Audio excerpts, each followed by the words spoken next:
Cuando usted quiera, don Carlos. Mm, Pues yo ya me he terminado de comer las uvas, o sea que estoy aquí a punto de abrir el roscón. Seguro que me toca lava como todos los años. A mí nunca me toca ni el rey ni la reina, o sea que no me toca ninguno de los dos. ¿Por qué será? ¿Por qué será? Eso digo yo. Pues para no darle muchas vueltas a estas cosas navideñas o la resaca de Navidad que queda, Ujú. nos vamos ya a la radio, que es lo que toca. Pues como quieras. Esto que están viendo los espectadores es para grabar un programa de radio, en definitiva. O sea que, y el que no lo sepa todavía a estas alturas, pues lo vaya aprendiendo, que ya llega tarde, ¿no? Que ya llevamos unos cuantos hechos, ¿no? Lo aprenderá, no te preocupes. Sí, claro que sí. Pues vamos a la radio, que es lo que para lo que hemos venido. Muy bien, cuando quieras. Buenos días, Carlos Montouto. Muy buenos días a todas, muy buenos días a todos, feliz año y nada, espero que hayáis pasado unas y otros de la mejor manera este final de año tan peculiar y lo que nos espera en este año que entramos, que esperemos que, hombre, sea un poco mejor, menos chuchado que el anterior, aunque las perspectivas, por lo menos al inicio de este 2021, no son mucho mejores que el año que hemos dejado atrás, ¿no, Manolo? Eso dicen. De Eso momento, dicen, tú ni sientes ni padeces, ¿no? mm, bueno, eso sí que siento, sí que padezco, sí que me preocupo, sí que tal, pero darle vueltas a lo mismo todo el tiempo y un tanto los medios de comunicación regodearse ya con que si la pandemia para arriba, para abajo, etcétera. Hay cosas que están pasando en el mundo y de las que ya de ellas vamos a hablar hoy, ¿no? Claro, hombre. Tú quieres hablar de que Para eso venimos todos los martes, ¿no? sí, tú quieres hablar de que Donald Trump está a la desesperada. Hombre, y tan a la desesperada. Se espera un cacao maravillado, un espectáculo desconocido entre el día de hoy con las elecciones en segunda vuelta a los dos cargos vacantes de senadores del estado de Georgia que pueden dar lugar a que o bien los demócratas consigan el control del Senado, lo cual les es imprescindible para poder llevar a cabo su agenda legislativa en el periodo Biden-Harris, o por el contrario, encontrarse con una resistencia numantina de una gran parte del Partido Republicano si llega a retener los puestos de senador en el estado de Georgia y por tanto el control por 52-48 de la Cámara Alta de los Estados Unidos, una pesadilla y un dolor de cabeza que conoce muy bien Barack Obama y el propio Joe Biden como su vicepresidente en su segunda legislatura, en donde estuvo prácticamente al borde del colapso precisamente por el bloqueo que el Senado de mayoría republicana estuvo realizando durante esa segunda legislatura de Obama y que llegó pues incluso a una amenaza de cierre de los propios servicios básicos de la Casa Blanca. O sea, ahí es nada, por falta de fondos, ¿no? O sea, que no es moco de pavo. Pero es que además se esperan fuertes disturbios el martes 5 y el miércoles 6 y probablemente se extiendan hasta todo el fin de semana en la ciudad de Washington, en la capital, en Washington DC, al punto de que la alcaldesa de la ciudad ha tenido que pedir apoyo a la Guardia Nacional ante las protestas más que esperadas que vienen a colación de la campaña de prácticamente sedición que 140 senadores republicanos van a llevar a cabo este miércoles día 6, bueno, pues rechazando el resultado, es decir, negándose a certificar los resultados del escrutinio en sus respectivos estados.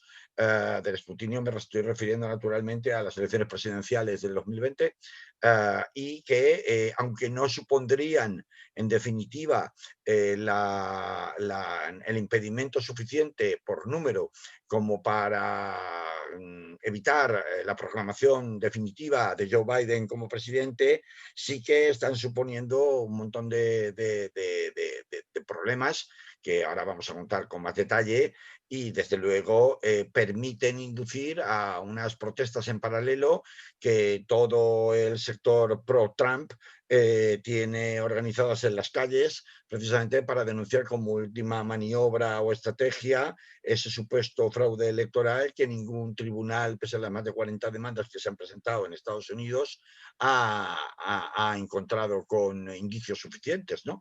Así que se presenta una semana caldeadísima en Estados Unidos porque es, en definitiva, la última oportunidad que Donald Trump tiene de impedir su salida de la Casa Blanca. Mm. Los medios de comunicación se han ocupado de eso y incluso de alguna conversación que han podido, digamos, no sé cómo la han conseguido, de la grabación con algún que son gobernadores, el que en este caso el de El Georgia, secretario de Estado, su sí. secretario o secretario de Estado, que intentaba hacerle o forzarle a un nuevo recuento con la intención de conseguir 11.000 y pico votos que le hacían falta y una conversación que pone en una situación muy... ¿Mm? Sí, bueno, como lo han conseguido, está muy claro, lo han conseguido porque se ha filtrado. Y se ha filtrado porque se ha grabado. Y se ha grabado porque Donald Trump llamó el pasado sábado por plazo de hora y media, ya lo hizo en el estado de Arizona. Lo que pasa es que en el estado de Arizona, que era uno de los estados un poco acordeón, un poco que estaban en muy seria disputa, con márgenes de resultados muy ajustados, la iniciativa procedía de los propios senadores republicanos, que perdieron, recordemos, según el recuento oficial, las elecciones en Arizona, pero aquí ha sido al contrario, aquí ha sido el propio Donald Trump, y esto es lo llamativo, Mm. el que llama al secretario de Estado de Georgia, Brad Raffensperger, se llama el individuo, que es también republicano, para pedirle que encuentre 11.500 y pico votos, que Mm. son exactamente los que necesita para anularlos y de esta manera conseguir dar un vuelco al resultado, aunque solo sea por una mínima y exigua mayoría de un voto, dar un vuelco al resultado en el estado de Georgia. A ver, ¿por qué se graba y por qué se filtra? Bueno, pues porque Brad Raffensperger, que es zorro viejo, y que sabe que muchos de los ojos y la presión ahora mismo, precisamente por las elecciones que se van a llevar a cabo en el día de hoy al Senado y que pueden ser clave para qué va a suceder en la gobernanza del país más poderoso del mundo a partir del 20 de enero, se olía la tostada de que Donald Trump, como había hecho ya con esos otros 140 que ya han dado su ok a secundar una iniciativa por la cual otro senador será el que abrirá el fuego, y desoyendo al presidente de los republicanos en el Senado, pues repudiarán o se negarán a certificar el resultado de las elecciones en sus respectivos estados, pues este Brad Raffensperger lo que básicamente hizo fue grabarlo para evitar que Donald Trump tergiversara o malinterpretara Mm. la conversación. Tú lo das Y que por solamente, grabado, que el grabador es el... sí, sí, sí, sí, es su equipo, pero con instrucciones expresas de no hacer pública la grabación Sí, que no. mientras, siempre y cuando Donald Trump no atacara, Mm. es decir, no tergiversara, que ese era el temor, el contenido de las conversaciones, pues, puesto que Brad Raffensperger se niega en todo momento a hacer caso a Donald Trump, le recuerda que no ha ganado ninguna de las demandas que ha presentado los tribunales, que él no puede, que lo que le está pidiendo es cometer un delito, que no existen. Resulta que el resultado del recuento es absolutamente limpio y transparente en el estado de Georgia, que es, hay que recordar que Estados Unidos, como su nombre indica, es un país federal y que por tanto tiene sus propias autoridades dentro de cada uno de los 51 estados que forman la Unión, ¿no? Y es por eso que se llama secretario de Estado. Aquí no sería secretario de Estado de todo Estados Unidos, sino el secretario de Estado federal del estado de Georgia. Y Vale. este señor, que es un alto cargo en definitiva, que es de las filas republicanas y que Claro. es pro-Trump, Sí, sí. porque ahora hablaremos de lo que le pasa al Partido Republicano, que está totalmente secuestrado por Donald Trump, o más bien por sus seguidores, los seguidores de Trump, digo, pues a la vista de que el domingo Donald Trump publica un tuit en su habitual línea, criticando a Brad Raffensperger, diciéndole que no puede entender cómo todavía hay compañeros del partido que no reconocen que ha habido un amaño de los resultados, y en particular en el estado de Georgia, es que a las 3 o 4 horas el Washington Post publica las transcripciones que evidentemente parten de las transcripciones, no, publican las El audio. conversaciones, el audio, las conversaciones, que evidentemente parten del equipo de este secretario de Estado republicano de Georgia, ¿no? Mm. Bueno, es un ejemplo más, es decir, es mucho más importante que eso, que bueno, sí, evidentemente causa un gran escándalo y hasta cierto punto, para quien pueda no creérselo, el estupor de escuchar a Donald Trump y sus habituales modos mafiosos a la hora de tratar de coaccionar a un cargo público para que cometa una evidente ilegalidad, además amenazándole con que si no lo hace y no se pliega a sus deseos, el que está cometiendo un delito grave de prevaricación es el propio Raffensperger, ¿no? Pues E más incluso allá de amenaza al eso, abogado de sí, también a su Representados, abogado. ese abogado. A su abogado también. Es decir, bueno, es evidentemente Raffensperger tiene un equipo detrás, Ujú. y tendrá un equipo de asesores y tendrá un equipo de abogados, etcétera, etcétera. Entonces, claro, pues vamos a ver, Donald Trump sabe dónde dispara. No, tonto no es. Otra cosa distinta es que no consiga sus objetivos, ¿no? Como sea, el caso es que esto, a ver, más allá de lo escandaloso que es el escuchar el audio a las crudas y a las bravas en los medios de comunicación, es mucho menos importante que,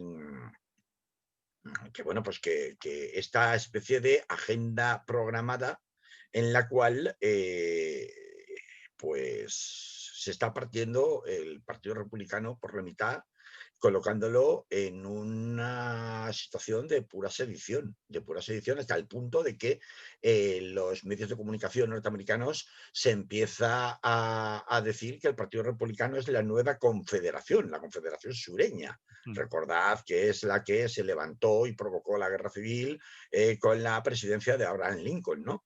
Y la abolición de la esclavitud, ¿no? Claro, porque está en definitiva haciéndose un paralelismo histórico entre la situación actual, que es gravísima, que no se había conocido nunca desde aquella guerra civil, entonces una parte del poder establecido, con representación en las instituciones y en los estados, decide saltarse directamente cualquier regla de legitimidad democrática, tratar de coaccionar y falsear los resultados, y además de esto, desoír pues su propio cometido como representante público, la voluntad popular emergida de las urnas. O sea, esto es de una gravedad discutible, se mire por donde se mire, ¿no? A mí me fascina encontrarnos que en pleno siglo XXI haya una iniciativa de sedición desde dentro de un sistema supuestamente o presuntamente democrático de tan formidables proporciones, hasta el punto de que, aunque no triunfe la moción, la maniobra que se pretende, muy al estilo de estas series de televisión, bueno, de presidentes estadounidenses al borde del... Estoy pensando ahora, no me sale el nombre, pero, caray, es una serie, luego me acordaré, ya la diré, una serie muy, muy conocida, con actores muy conocidos. Luego recordaréis, seguro que los oyentes también se acuerdan, de esta serie en donde el presidente es un verdadero psicópata y un verdadero conspirador y un verdadero asesino que juega completamente con las reglas del juego democrático de una manera no solamente mafiosa, sino directamente criminal, ¿no? Bueno, pues aquí no sé si estamos tan lejos de la ficción, pero desde luego, o tan cerca, pero desde luego, a ver, que 140 senadores republicanos se nieguen a certificar los resultados emergidos de sus propios estados en las elecciones es Pero, muy fuerte. Carlos, una pregunta. Esos senadores pueden no serlo a partir de estas elecciones que se celebran este martes, ¿no?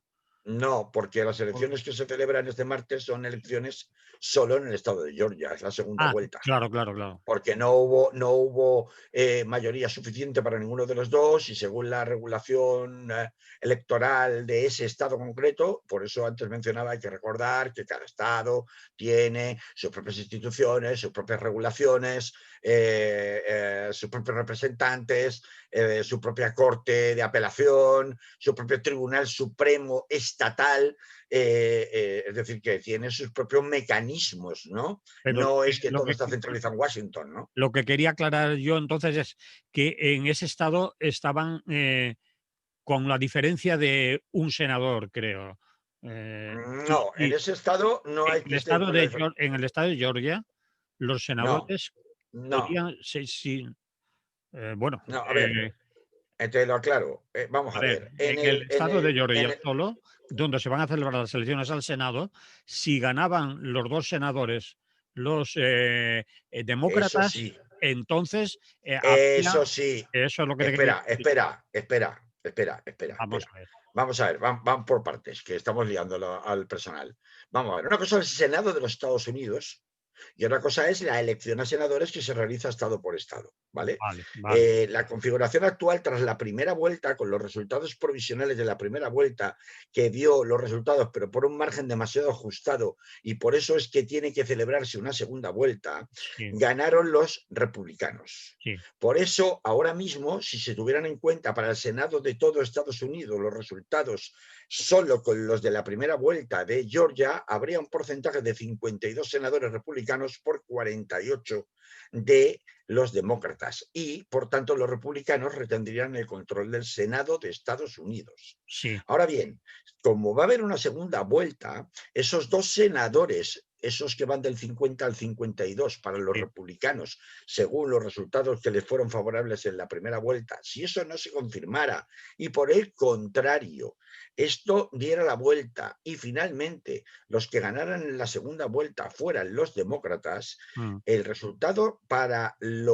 el Senado de los Estados Unidos sería 50-50. Por lo tanto, como Kamala Harris, al Tiene ser un voto de calidad. vicepresidenta de Estados Unidos, es, por definición, porque entra dentro de sus funciones, presidenta del Senado, su voto de calidad Mm. permitiría conseguir el desempate a favor de los demócratas. Por eso, las elecciones, por un lado, las elecciones al Senado en Georgia en segunda vuelta y por otro lado, la maniobra programada para el día 6 por 140 senadores republicanos de otros estados de los Estados Unidos para deslegitimar los resultados, no aceptarlos, sino certificar, que es un requisito imprescindible, esos resultados en sus respectivos estados,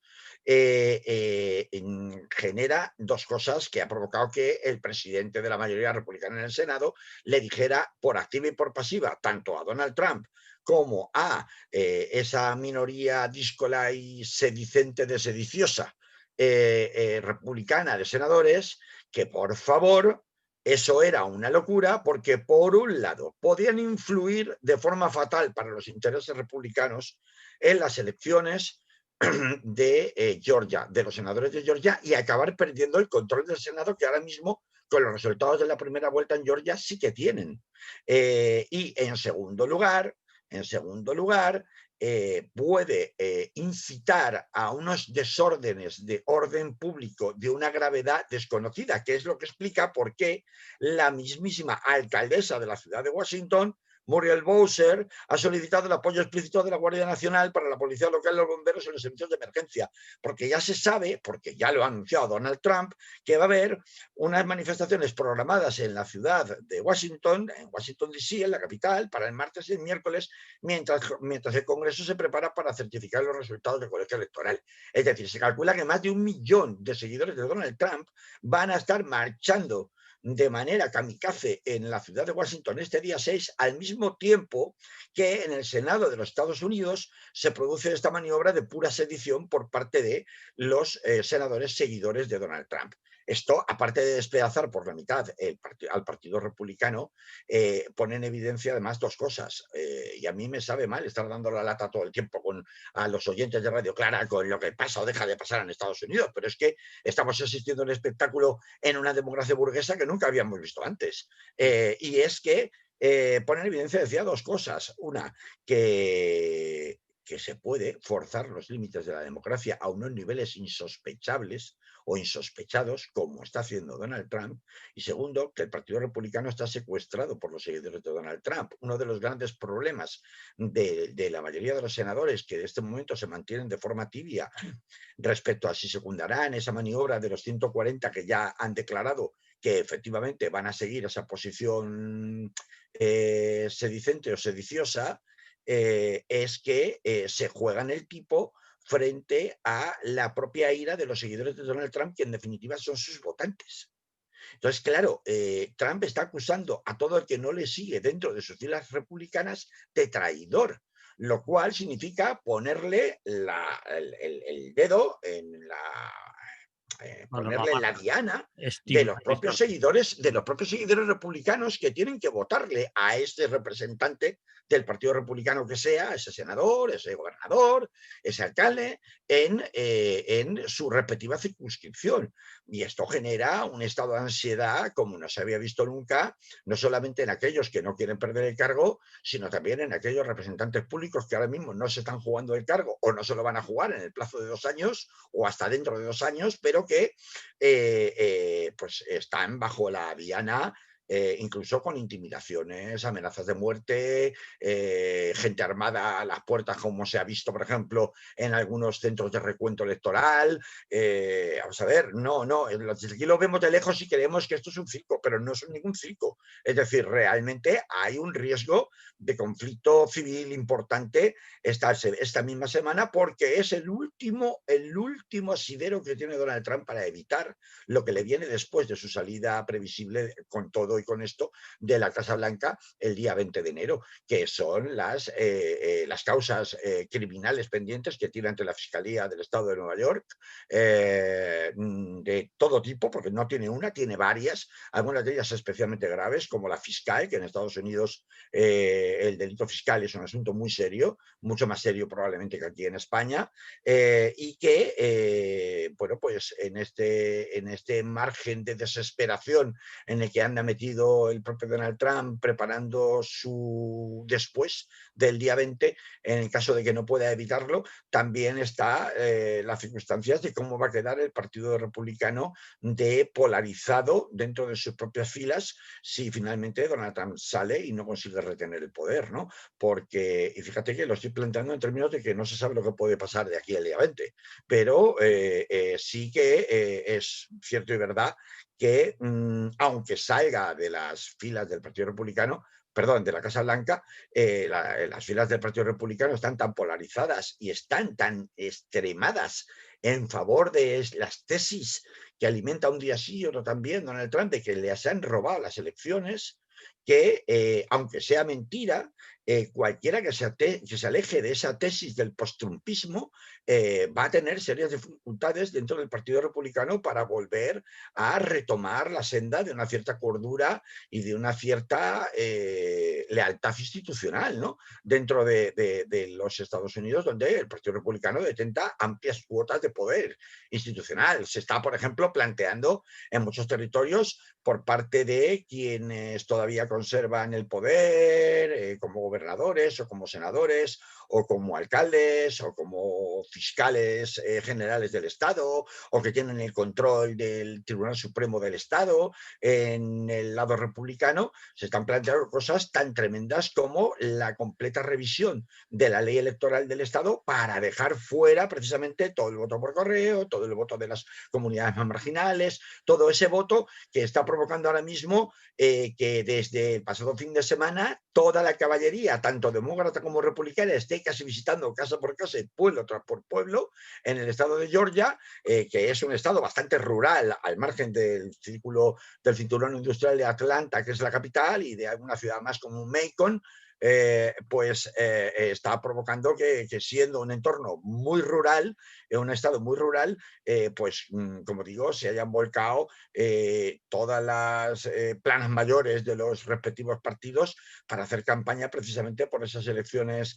a esos dos senadores clave, ¿no?, que desequilibran la balanza en un sentido o en otro, incluyendo a Stacey Abrams, que ya he comentado varias veces que en programas anteriores, que es la activista negra y demócrata que fue senadora precisamente con Barack Obama hasta 2018, y que ha sido la que ha conseguido que solamente en el cinturón industrial de la Gran Atlanta votarán 800.000 personas más, que evidentemente han votado a Joe Biden y a Kamala Harris, que no habían votado nunca en elecciones anteriores. Entonces, el tema de cómo funciona el acceso al voto y al censo electoral en Estados Unidos es clave para desnivelar los resultados en un sentido o en otro. Y en esa línea es en la que está emergiendo ese post-trumpismo, que triunfe o no este miércoles en su locura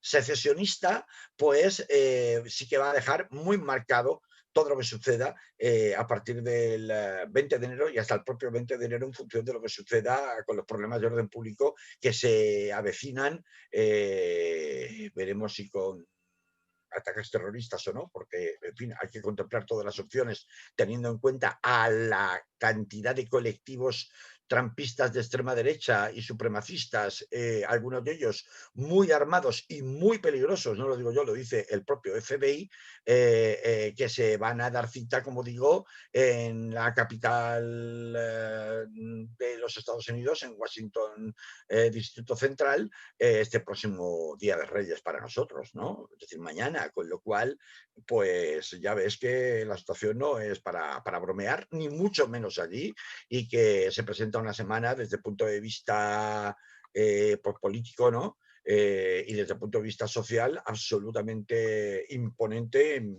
absolutamente interesante, ante escenarios que nunca antes se habían visto, ¿no? Me parece que no es algo que podamos circunscribir a Estados Unidos, puesto que forzar tanto los límites de la sedición desde dentro del poder institucional por parte de un partido, pues hemos visto en España, sin ir más lejos, por ejemplo, actuaciones sedicentes de comunidades autónomas, quiero recordar, por ejemplo, con la ley de educación de Zapatero, por parte de Esperanza Aguirre y de otras comunidades, otros presidentes de comunidades autónomas del Partido Popular en aquel momento, pero no estábamos hablando en todo caso de, por así decirlo, sediciones de rango menor, ¿no? Desobediencias civiles, que bueno, la sangre no ha llegado al río, que luego tienes muy parciales o muy sectoriales, es decir, pues me voy a hacer insumisión respecto a materia educativa, o respecto a materia fiscal, o incluso respecto a materia sanitaria. Estamos viendo ahí, bordeando un poco ese juego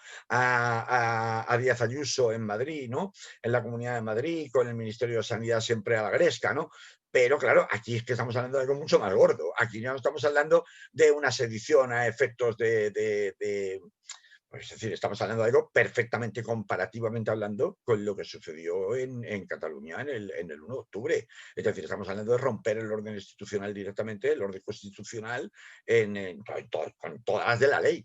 Y a partir de ahí, esto, claro, el gran problema es que muchos analistas sospechan de que el aparato demócrata tiene una incapacidad manifiesta, tanto de liderazgo. Veremos con Kamala Harris qué papel juega como vicepresidenta con ambiciones de ser presidenta en su momento, pero a Joe Biden se le echa muy en cara su incapacidad de liderazgo y su incapacidad de reacción a la hora de poner coto y de exigir responsabilidades, porque aquí se podrían pedir incluso responsabilidades penales muy graves a cargos electos en prácticamente todo el país, en los Estados Unidos, como consecuencia precisamente de estas actuaciones, entre otras, aquellas que vamos a asistir en el Senado de los Estados Unidos, esos 140 senadores como mínimo. Veremos si a última hora hay gente que se descuelgue y son menos, o hay gente que se suma y son más, de las filas republicanas. En fin, ¿qué quieres que te diga? Creo que más o menos la cosa está contada de cómo llueven de agitadas las aguas, en donde este ejemplo que tú traías a colación del audio con el secretario de Estado de Georgia y Donald Trump del pasado sábado y su filtración a la prensa no deja de ser una gota de agua, una más, dentro de un maremoto gigante en el que ahora mismo, de forma muy kamikaze y muy peligrosa, está instalado Estados Unidos. Vamos a ver qué problemas, sobre todo de orden público, esperemos que dentro de lo malo no haya atentados, no haya derramamientos de sangre, porque puede haberlos. O sea, esa llamada urgente a la Guardia Nacional es porque en la alcaldía, que tiene muchas más poderes, muchas más potestades en Estados Unidos y más en la capital del país que lo que nosotros entendemos tradicionalmente por ayuntamientos aquí en España, pues de la alcaldía depende la fiscalía, cosa que aquí no sucede. De la alcaldía depende la policía local, que allí tiene funciones de policía nacional, que llamaríamos aquí, incluso para la persecución de delitos graves. Es decir, que no estamos hablando de que tiene un rango muy superior, y cuando está a lo que entendemos aquí por facultades de orden público de un ayuntamiento, y cuando están llamando de urgencia a la Guardia Nacional, es porque evidentemente se temen que los disturbios puedan tener un calibre, una importancia mucho mayor que la mera protesta más o menos simbólica respecto de la aceptación o el rechazo de los resultados que salgan este día 6 del Senado de los Estados Unidos, y por tanto de la proclamación definitiva de Joe Biden, ¿no? Bueno, pues dejamos aquí este tema porque yo creo que queda explicado. Y si no, la gente que busque más información en Bueno, que medios. esté al tanto, porque esto va a estar retransmitido por televisión. O sea, es que Mm. esto que estamos contando es un anticipo de lo que va a pasar hoy, mañana y el jueves, ¿no? Entonces, va a estar retransmitido permanentemente, porque está todos los ojos del mundo puestos en lo que pase en Washington y en Georgia en este momento, ¿no? Con lo cual, porque es que puede correrse a otros países. Es decir, si es que una estrategia así funcionara, imagínate lo que otros, con las mismas tentaciones o con las mismas ambiciones de poder, estoy pensando en Bolsonaro, cuando le den la patada, si es que se la dan en las próximas elecciones los brasileños, y diga que no se va del poder por la fuerza. Estoy pensando en que se abre una peligrosísima estrategia que puede ser repetida en otros sistemas presuntamente democráticos, cometiendo actos gravísimos de sedición, además combinándolos con acción directa en la calle, de grupos armados. En Filipinas, que no tiene nada que ver teóricamente ahora mismo, ya claramente está publicada incluso una campaña del Partido Comunista Filipino, en donde se va a acudir a la sedición, a la acción directa armada, a través de un partido político que tiene representación en el Parlamento. Es decir, cuando ya recurrimos a este tipo de técnicas para la conquista del poder, pues se rompe todo el pacto social que se supone que justifica la democracia burguesa y representativa. Y por eso es que es tan importante lo que sucede estos días, hasta dónde se puede llegar vale, que Estados Unidos no es Filipinas, pero hasta dónde se puede llegar en un país como Estados Unidos, en una democracia supuestamente de primer orden, ¿no? Que debería tener ciertos mecanismos legales para contener cierto tipo de veleidades, pues, y de megalomanías, pues hasta dónde se puede llegar, y sí, eso puede servir de modelo para repetirse o ensayarse en otros países con corte autoritario por parte de sus gobernantes, ¿no? Brasil, pero bueno, tenemos el caso de Erdogan en Turquía. Es decir, hay muchos casos si nos ponemos a tirar de mapa, ¿no? De mapa mundi, ¿no? Bien, llevamos ya más de la mitad del programa, bastante más de la mitad del programa. Por eso, Carlos, segundo tema que me has propuesto, Julian Assange no es la libertad de prensa.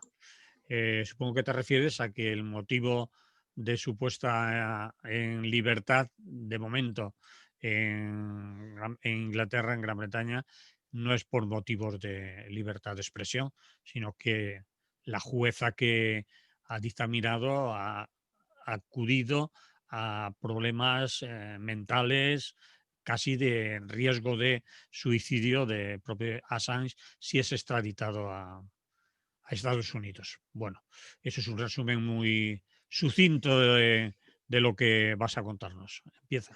Sí, porque, claro, cuando yo digo que es decir, la gente inmediatamente.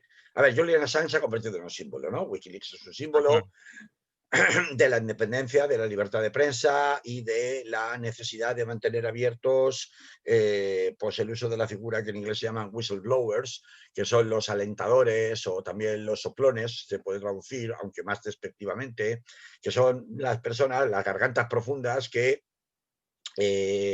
jugándose en la mayor parte de las veces su integridad personal y la de su familia y su carrera profesional, pues trasladan o filtran informaciones confidenciales que ponen en evidencia directamente actuaciones criminales de gobiernos, ¿no? Hay muchos casos, ¿no? Toda la carrera de Wikileaks está sustentada sobre esto y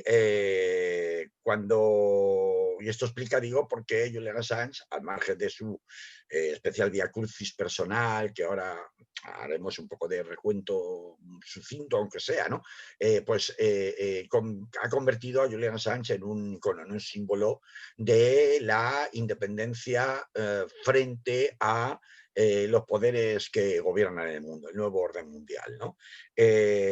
Por tanto, yo comprendo que haya mucha gente muy contenta al conocer la noticia, que se sabía a mediodía de ayer lunes, de que una magistrada del Reino Unido había concluido, ojo, porque el fallo es apelable todavía, que no procedía a autorizar la famosa extradición a Estados Unidos de Julian Assange, como consecuencia de lo que tú has dicho, el argumento principal es un argumento de salud. Sin embargo, entonces, desde el punto de vista personal, pues puede ser efectivamente una buena noticia para quienes consideran a Assange una especie de mesías, ¿no? Una especie de mártir, ¿no? De la libertad de prensa, de la libertad de información y sobre todo del periodismo de investigación, que sería Sí. la verdad más importante. Pero yo tengo, no, es que siempre me toca hacer el papel de Pepito Grillo, Manolo, es verdad. Bueno, pero es lo que se trata, no se trata de Y darnos. el papel de aguafiestas, que es algo Claro. muy, muy desagradable, las cosas como son. Bueno, pero Porque tengo que decir, a ver, hay dos jarrones de agua fría sobre esta euforia. La primera es que la jueza no pone en libertad a Julian Assange, sigue reteniéndolo bajo custodia en el Reino Unido. es decir, no, Eh, no lo extradita, pero tampoco lo pone en libertad. no lo pone en libertad, y pese a que se le había pedido por activa y por pasiva, precisamente aludiendo a ese mismo estado de salud en el que la propia jueza o magistrada británica justifica la denegación de la extradición. Mm. Pero es que en segundo lugar pega un repaso y dice que, y lo leo literalmente, salvando el papel crucial que la prensa tiene en una sociedad democrática, los periodistas tienen la misma obligación que el resto de ciudadanos de obedecer la ley penal. Y en este caso, los hechos de los que se acusa el señor Assange son ilegales y él no resulta inmune a la responsabilidad criminal simplemente porque asegura que actuaba como periodista. Claro, es que vamos a ver.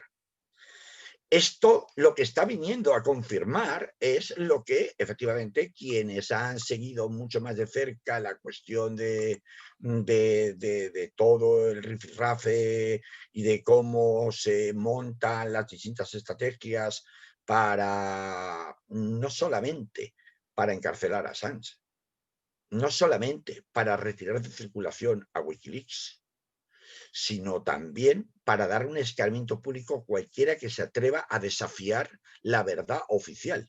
Sí, sí. Es, desde luego, la confirmación definitiva de que los tribunales son correas de transmisión de esos mismos poderes que pueden cometer crímenes, genocidios, crímenes de lesa humanidad y crímenes de Estado con total impunidad, y en cambio se persigue con 175 años de cárcel a aquellos que los hacen públicos para que las poblaciones de los respectivos países que votan a esos gobiernos criminales lo sepan. Entonces, claro, entre la impunidad de unos y la persecución de otros, hasta el punto del enloquecimiento, que es lo que se sostiene en el caso de Julian Assange, es lo que verdaderamente clama al cielo, ¿no? Y es por esto que este fallo, que repito, es recurrible por la Fiscalía de Londres, que ya ha anunciado que lo va a recurrir además, no justifica en modo alguno la euforia que en este momento pues, se ha empezado a diseminar por sobre todo las redes sociales, ¿no? Los derechos humanos vamos a ver, hay que recordar además que es que las circunstancias que concurren en el caso de todo el encarcelamiento de Donald Trump es muy, muy grave, son muy graves. Es que particularmente en la prisión, que es la prisión de Belmarsh, que es conocida como la Guantánamo británica, que es donde está aislado Julian Assange, y que su salud esta que justifica que no se le expulse o que no se le envíe a Estados Unidos, precisamente porque la juez británica tiene temor de que en las condiciones en las que pueda ser mantenido en prisión con aislamiento absoluto durante más de 20 horas al día, pues deriven en Se unos suicide. evidentes intentos de suicidio, es justamente esta misma censura que, por tanto, de falta de garantías que le hace la jueza británica a Estados Unidos para desestimar la extradición, son las mismas condiciones en las que le mantienen en la cárcel de Belmarsh, donde está en aislamiento más de 20 horas al día. Sí. Claro, es que vamos a ver, un aislamiento de más de 20 horas al día durante meses acaba con cualquiera, acaba con la salud mental de cualquiera. Y este señor lleva en esas condiciones hace muchísimo tiempo, muchísimos Es meses. decir, me acabas de decir Está, que en Inglaterra estaría, en la cárcel que está ahora, está en las mismas condiciones que estaría en Estados Unidos y pues en Estados Unidos estaría aún peor, peor, pero por el estilo. pero Está 20 horas al día de aislamiento y en que la prisión de Belmarsh, que es la Guantánamo británica. Se le conoce en sí, la sí, sí, propia sí, sí, Reino sí, Unido como la Guantánamo británica. lo has dicho hace un Mira, rato, con sí. esto te lo estoy diciendo todo. Mm. A ver, ya sabemos qué hizo Estados Unidos con Chelsea Manning. Ya sabemos qué hizo con Chelsea Manning. Recurrió a la tortura psicológica sobre la base de sus dudas de género. Sabes que ahora se llama Sí. Chelsea Manning, pero antes se llamaba Donald Manning, ¿no? Mm. Sabemos qué se hizo con el otro especial whistleblower, perdón, de Wikileaks, que fue a ver si recuerdo el nombre ahora, que primero se dijo que colaboraba con los chinos, luego que colaboraba con los rusos y que tuvo que pedir incluso asilo en Rusia, ¿no? Para evitar precisamente que fuera secuestrado por los servicios secretos, incluso que no fueran directamente los Estados Unidos, podrían ser los israelíes, que era de lo que se sospechaba inicialmente, ¿no? Luego a ver si me acuerdo del nombre y lo digo, hoy estoy un poco Vale. corto de memoria. Bueno, pues esta tesis que se mantiene tiene que ver además con el hecho de que la principal jueza, la que le encarceló en 2017, cuando hubo cambio de gobierno en Ecuador y salió de la embajada de Ecuador, ya con unas condiciones de salud mental bastante afectadas, y se le encarceló de esta manera, tuvo que ver con que la jueza que lo acordó, que ahora es la principal jueza en estos temas, aunque no es la que ha dictado, pero sí es la supervisora de quien ha dictado esta denegación de extradición, pero mantenimiento en prisión, pues es una persona cuyo marido está completamente y su hijo están completamente vinculados con la industria de las armas y con los servicios secretos de los Estados Unidos e Israel. Es decir, es que, claro, hombre, es que canta mucho que los principales actores y protagonistas de todo este espectáculo dantesco que se está viviendo en relación al tema del periodismo, el tema del periodismo de investigación de Julian Assange, han tenido siempre el manto de la sospecha encima de su mesa, empezando por la propia justicia británica, ¿no? En fin, yo me podría extender más, pero solamente quiero recordar lo que pasó con las primeras denuncias que dan lugar a su huida y refugio en la Embajada de Ecuador en Londres, y que procedían de la Fiscalía de Suecia bajo la doble acusación de una supuesta violación, pese a que las víctimas nunca habían denunciado semejante violación, sino que habían reconocido que había sido sexo consentido, y sin embargo una de ellas lo que reclamaba no era que el sexo no hubiera sido consentido, sino que por el contrario lo que reclamaba es que se hiciera una prueba de paternidad para saber si un hijo que la denunciante había tenido era, como ella decía, de Julian Assange o no era de Julian Assange. Y esto fue utilizado por la Fiscalía de Suecia para convertirlo en el supuesta acusación de violación, que ya sabemos que primero fue archivada cuando llegó a los tribunales en Suecia, que después, a la vista de que perdió la inmunidad que le daba a Julian Assange su refugio en la Embajada de Ecuador, fue reabierto otra vez. Finalmente es archivado definitivamente, de manera que ya quedan las cartas abiertas sobre la mesa bueno, pues para que sea Estados Unidos quien efectivamente se haga con la presa, ¿no?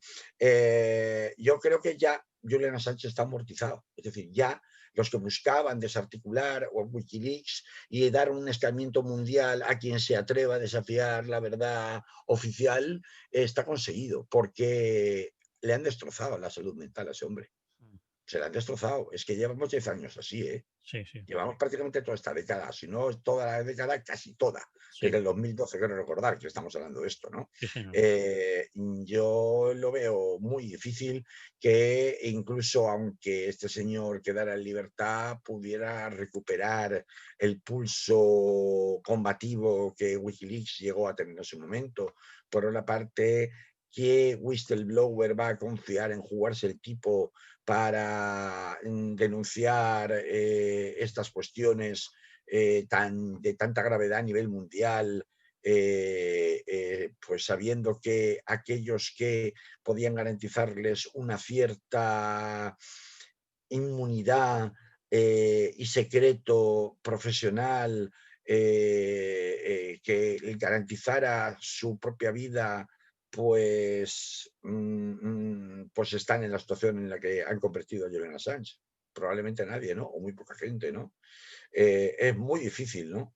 Por lo tanto, yo no creo que sea ni para alegrarse tanto, ni para, por una parte, bajar los brazos. Es evidente que hacen falta muchos más Julian Assange, pero hace falta también que la gente sepamos cómo actúan nuestros gobiernos cuando les tocas donde les duele. Y cuando les tocas donde les duele, pues ocurre como ocurrió con el gobierno Obama, cuando se puso al descubierto su espionaje sistemático a través de Google y de los escándalos de Cambridge Analytica, incluso de sus propios gobernantes aliados, ¿no? Lo cual no pasó de generar una cierta protesta simbólica oficial. Estoy recordando, por ejemplo, a Angela Merkel, por poner un ejemplo. Ya no quiero decir si encima los gobernantes no solamente no son aliados, sino que son díscolos, ¿no?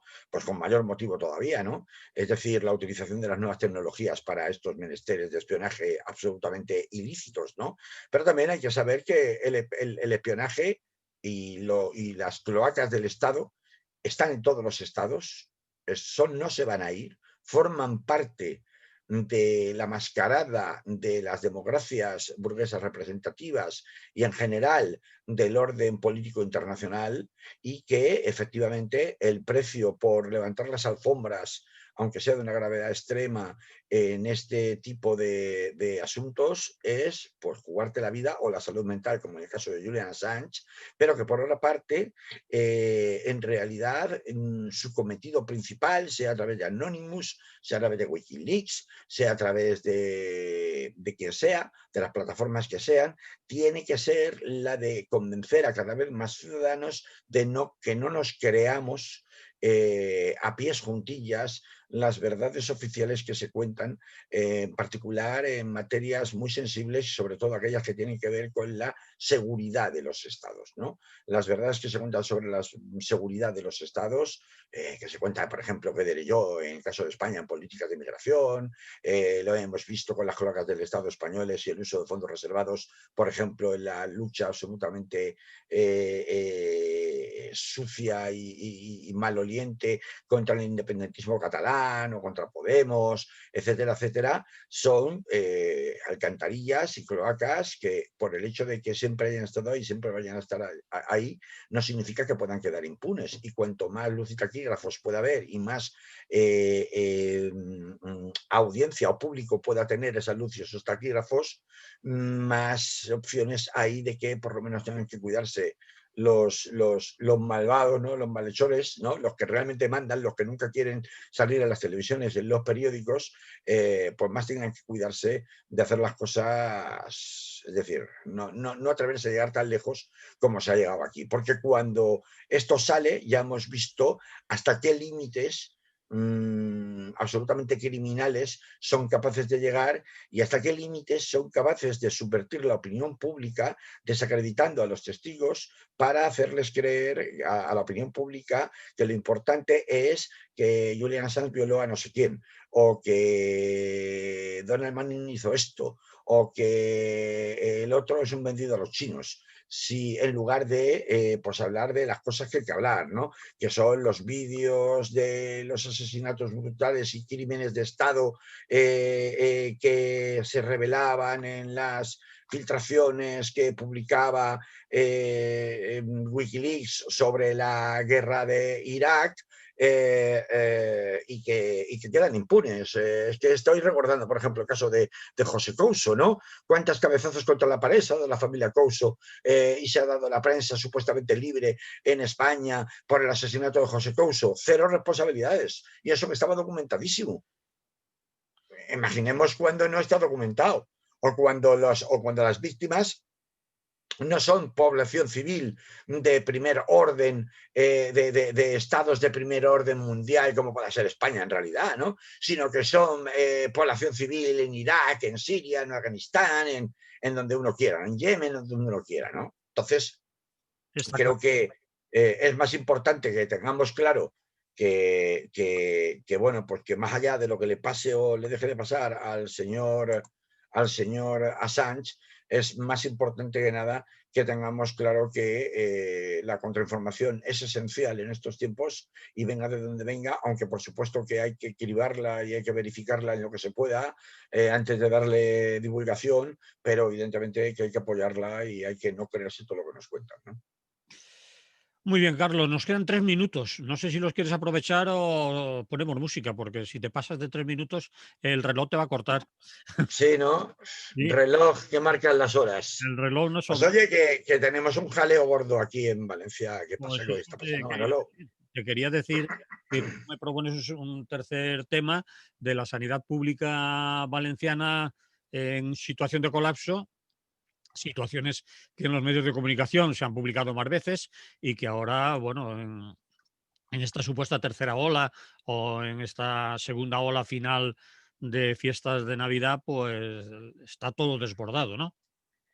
Claro, Eh, pero a ver, te lo digo, 4 minutos para que vale. sintetizas. No, no, no, no. Yo no sé. Yo no soy médico, yo no me dedico a la sanidad. Ahora te voy Yo a... solo puedo ver, yo te voy solo a- puedo ver lo que veo.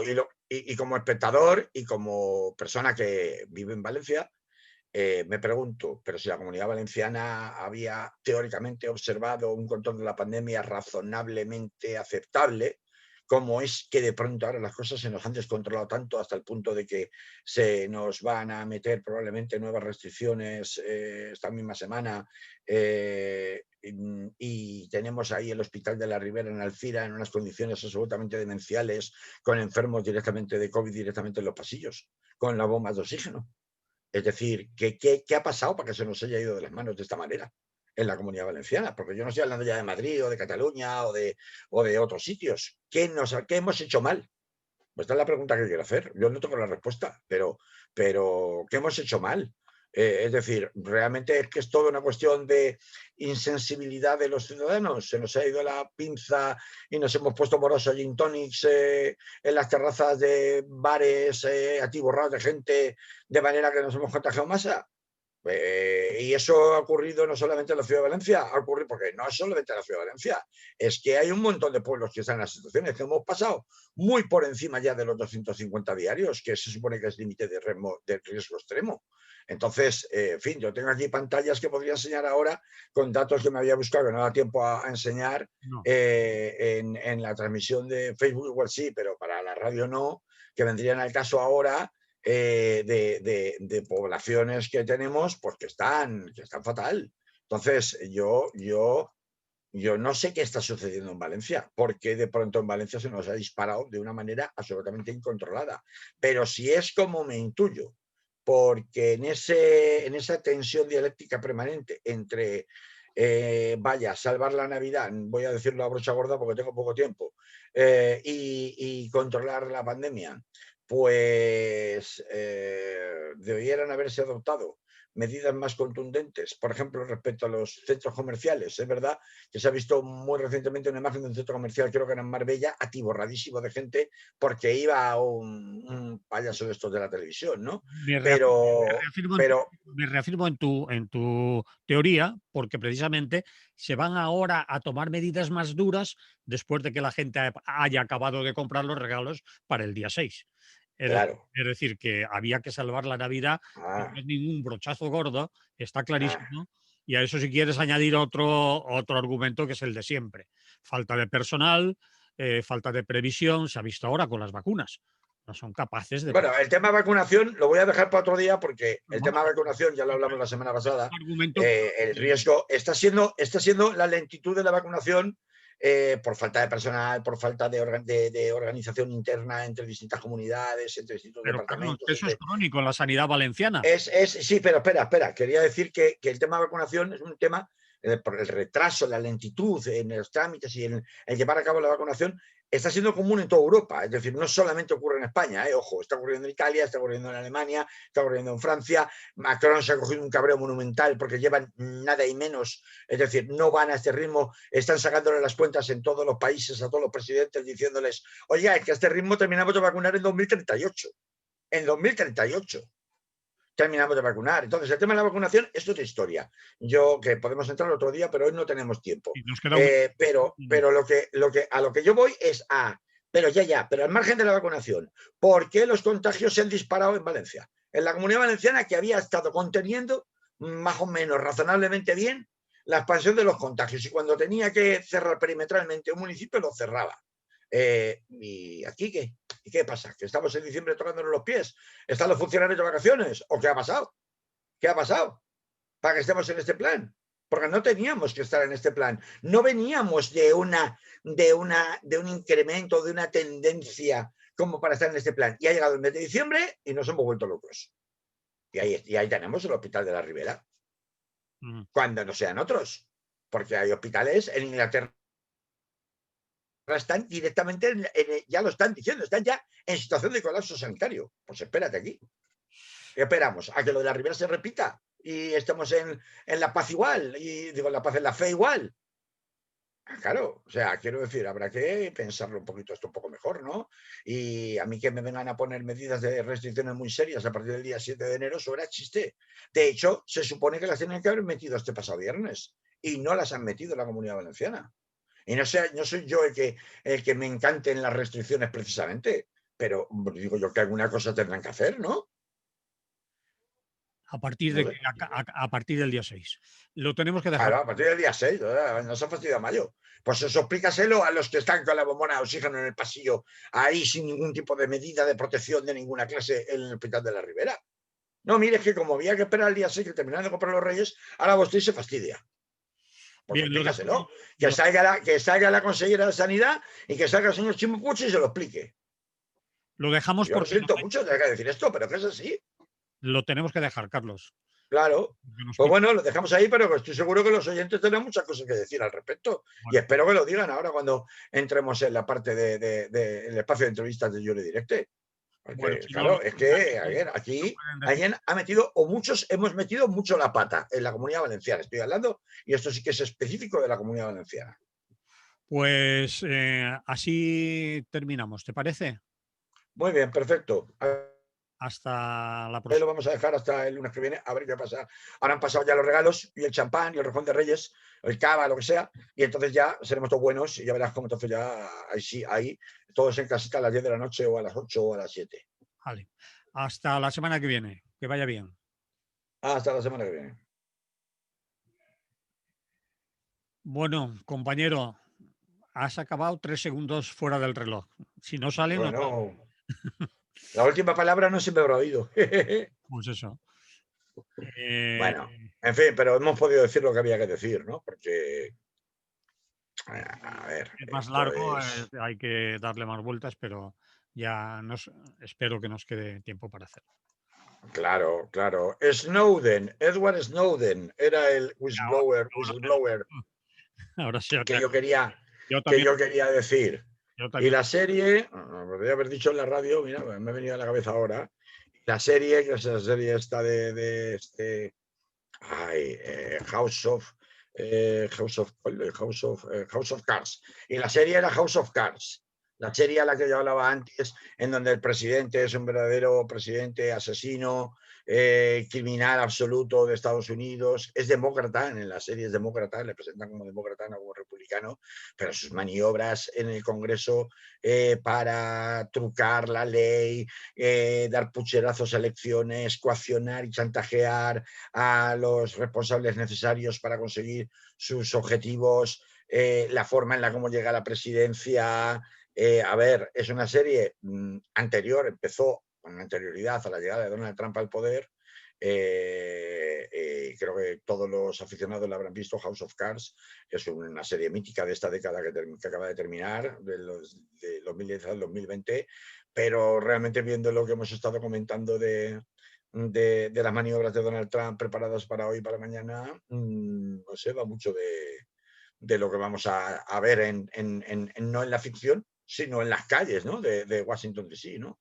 O de Georgia, ¿no? Entonces, bueno, pues ahí ya lo tenemos completado, ¿no? ¿Cómo se llamaba el actor de House of Cards? Déjame que lo diga. A ver, espérate que lo busco, que no me acuerdo. Vamos a ver, famosísimo. Lo diré, además oscarizado y luego con muchos House of Cards. Lo busco aquí rápidamente. ¿Dónde está? Kevin Spacey, caray, no me salía el nombre. Llevo una tarde un poco espesa, una mañana un poco espesa. Claro, pues este, ¿no? Que ha tenido, es uno de los de la famosa cultura de la cancelación, ¿no? Porque fue acusado de coaccionar y abusar sexualmente, abusando de su estatus y de su condición de poder de distintas personas de distintos sexos, además. Luego resulta que, como ha sucedido en tantas ocasiones, Kevin Spacey, que hasta estaba considerado un actor respetadísimo en el entorno de Hollywood y en el mundo en general del cine y de la televisión,